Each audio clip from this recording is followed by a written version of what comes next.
Hey y'all, my name is Ryan Roberts, and I have the privilege to read you guys Luke 19 as day 19 of the Advent series. Basically, I'll just be going through, getting to read certain parts of these passages and stopping just to share my thoughts and takeaways as we go through.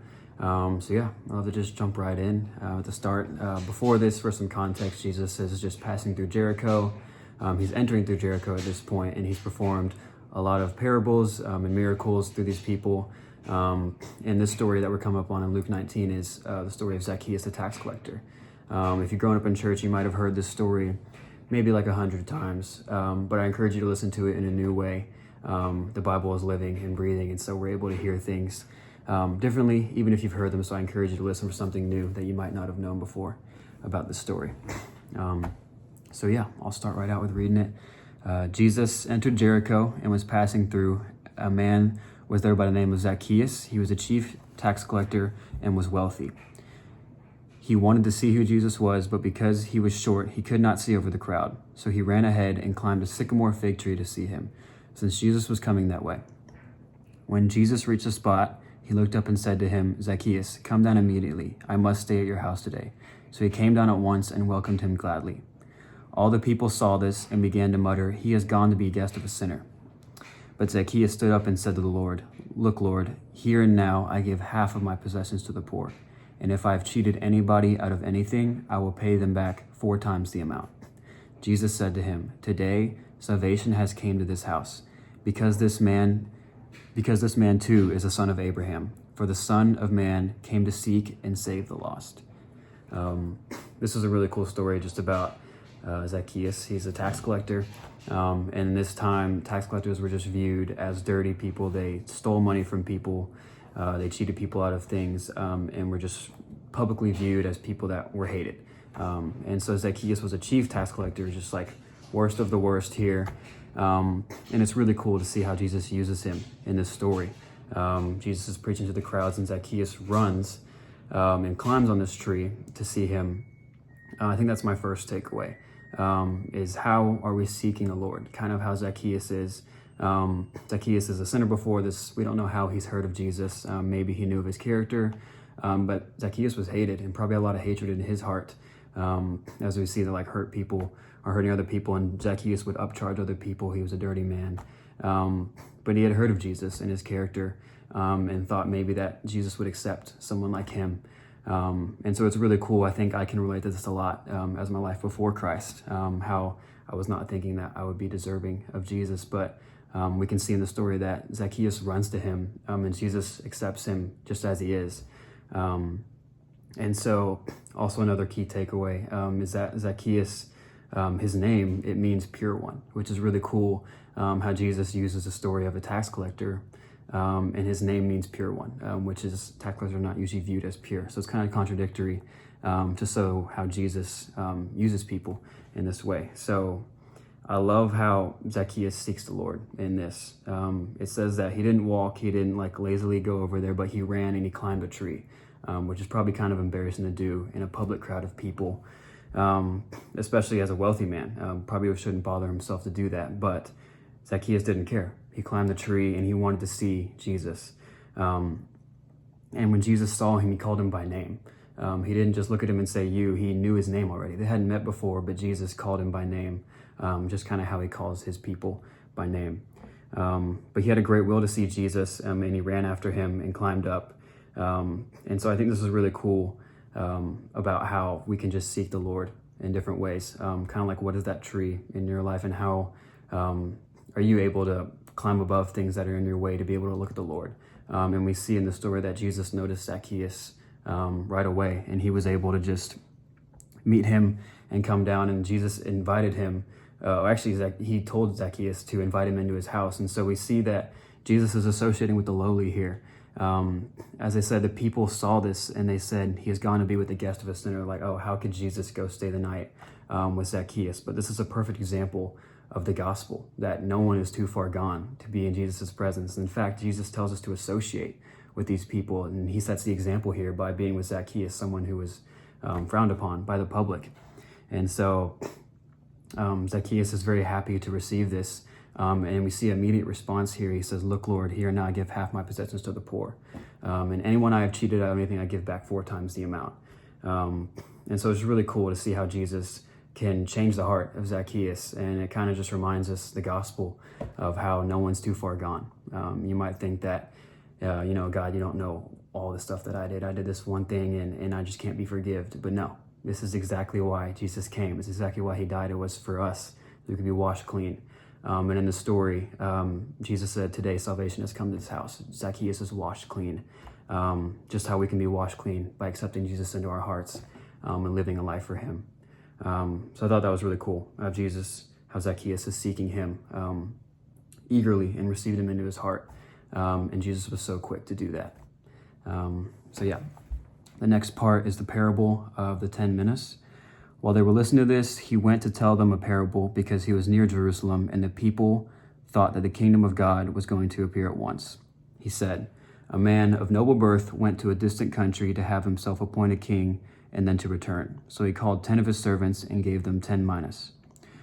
Minus is just like money, kind of like 3 months of pay in this story. So he said, put this money to work, he said, until I come back. But his subjects hated him and sent a delegation after him to say, we don't want this man to be our king. He was made king, however, and returned home. Then he sent the servants to whom had given the money in order to find out what they had gained with it. The first one came and said, sir, your mina has earned 10 more. Well, Jesus said, well done, my good servant. His master replied, because you have been trustworthy in a very small matter, take charge of 10 cities. The second came and said, sir, your mina earned 5 more. His master answered, you take charge of 5 cities. Then another servant came and said, sir, here is your mina. I have kept it and laid it away in a piece of cloth. I was afraid of you because you were a hard man. You take out what you did not put in and reap what you did not sow. His master replied, I will judge you by your own words, you wicked servant. You knew, did you, that I am a hard man, taking out what I did not put in and reaping what I did not sow? Why then didn't you put the money back on deposit so that when I came back, I could have collected it with interest? Then he said to those standing by, take this mina away from him and give it to the one who had 10 minas. Sir, they said, he already has 10. He replied, I tell you that everyone who has more will be given, but as for the one who has nothing, even what they have will be taken away. But those enemies of mine who did not want me to be king over them, bring them here and kill them in front of me. So Jesus is kind of telling a parable here. When I first read this, I was pretty confused about what this meant. But after some more digging, it's kind of really cool. Jesus is telling a story of a man who was a king. He went to a distant country to come back and return as king. And these are his servants. He's giving them 3 months' pay and telling them to put it to work, to do, make money out of this, giving them a task while he's gone. And then he will return as king. And then he showed them questioning the 3 servants that he questioned there. This is Jesus, like, kind of foreshadowing to his disciples of what is going to come. That the day he will depart and return again before the kingdom in full glory. He's basically telling them through the story how the disciples should conduct themselves while Jesus eventually, turns away and he will be gone. And then he will return as king. And so he's telling his disciples what to do. And in this story, we can see, the responses of different people in the story. And so the first one came back and he had 10 more, double the amount. And he said, well done, here's 10 more. And so my takeaway for this thing is that Jesus tells us to use our gifts in different ways. And so as Christians, we must use the gifts that God has given us. In this story, he gave these people money to make more money. And with that, when he came back, when they did a good job, Jesus entrusted them with more cities to do more with, to serve him more. And so, the master told them this. This is like a parable. And so this is really cool. And then the one who didn't, he kept the money hidden away because he figured that the master had enough already, and he didn't need his help. And so he refused to help him out in this way. And so it was really cool. He took that money from him and gave it to someone else. And so it's really cool to see how Jesus rewards us for our faithfulness and being able to steward our gifts well. And so maybe that can just look like praying to God and asking him what your spiritual gifts are, and how you can steward them well and how you can use these to glorify him and to serve him more. And in return, Jesus gives us more. He gives us more responsibility, kind of how to whom much is given, much is tested. And so it's really cool to see In this parable that he's telling them, he's basically telling them what they should do in response to that. Moving on, Jesus comes to Jerusalem as king. So this is a story kind of into Palm Sunday. After Jesus had said this, he went on ahead, going up to Jerusalem. As he approached Bethphage and Bethany at the hill called the Mount of Olives, he sent 2 of his disciples, saying to them, "Go to the village ahead of you, and as you enter on it, you will find a colt tied there, which no one has ever ridden. Untie it and bring it here. If anyone asks you, 'Why are you untying it?' say, 'The Lord needs it.'" Those who were sent ahead and found it as he had told them. As they were untying the colt, the owners asked to them, "Why are you untying this colt?" They replied, "The Lord needs it." They brought it to Jesus, threw on their cloaks on the colt, and put Jesus on it. As he went along, people spread their cloaks on the road. When he came near the place where the road goes down the Mount of Olives, the whole crowd of disciples began to joyfully praise God in loud voices for all the miracles they had seen. "Blessed is the King who comes in the name of the Lord. Peace in heaven and glory in the highest." Some of the Pharisees in the crowd said to Jesus, "Teacher, rebuke your disciples." "I tell you," he replied, "if they keep quiet, the stones will cry out." As he approached Jerusalem and saw the city, he wept over it and said, "If you, even you, had only known on this day what would bring you peace.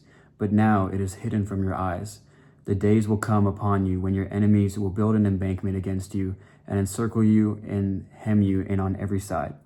They will dash you to the ground, you and the children with your walls. They will not leave one stone on another, because you did not recognize the time of God's coming to you." And then it goes into Jesus at the temple. In verse 45, it says, "When Jesus entered the temple courts, he began to drive out those who were selling. It is written, he said to them, 'My house will be a house of prayer, but you have made it a den of robbers.'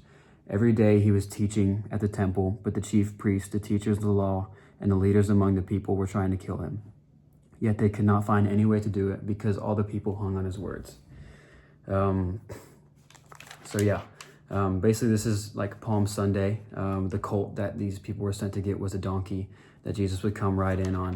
And it's really cool. I like the specific details here. I think like the Lord spares no details in the Bible, and all this has a reason, but I thought it was cool that he sent them to get a donkey, which no one has ever ridden before. Like, why would that be the case? Why would the donkey need to be not have anyone ridden it before? But I think it's really cool to show that Jesus had this specific colt laid aside for Palm Sunday, for what he would be the first one to ride it, and to ride it in to the city of Jerusalem.